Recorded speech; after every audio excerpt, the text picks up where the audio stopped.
Whether it's truth or whether we've taken it on as our truth, your life is going to flow and follow whichever you choose to have in the driver's seat. My name is Petra Kolber. I'm an author, a movement motivator, and a happiness facilitator. I traveled around the world as a dancer. I moved to New York. I fast-tracked into fitness.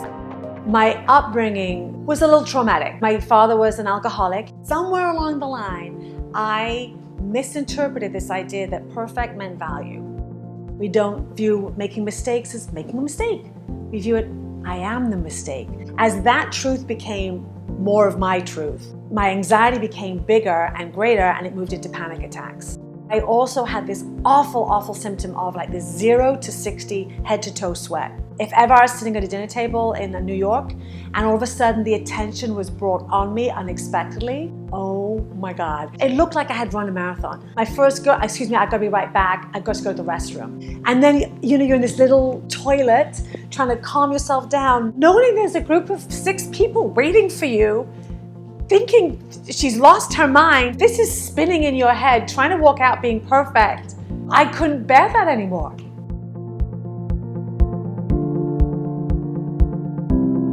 I know what it feels like to live with this idea of trying to live up to something that's so impossible to live up to. I had always viewed my anxiety and my perfection and my panic attacks as a negative versus seeing them as a part of who I am.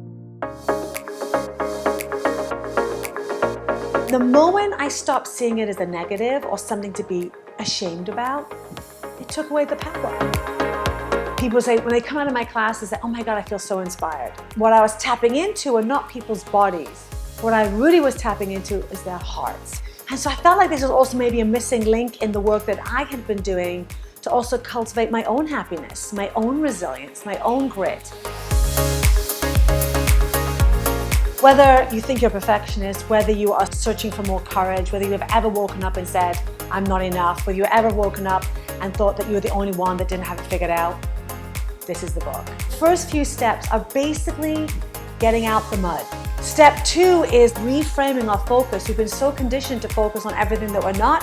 We're going to start to pivot your focus onto everything that you are. And then step 3 is when you close this last page of the book, I want you to have the tools and the strategies that are going to be able to take you into the future. The reader will have a shift in their own life that I believe will add a sense of freedom. This is a sustainable practice that will not only move you into a place of bravery today, but it will allow you to keep revisiting that place of bravery when things get tough. This book speaks to our heart, speaks to our courage.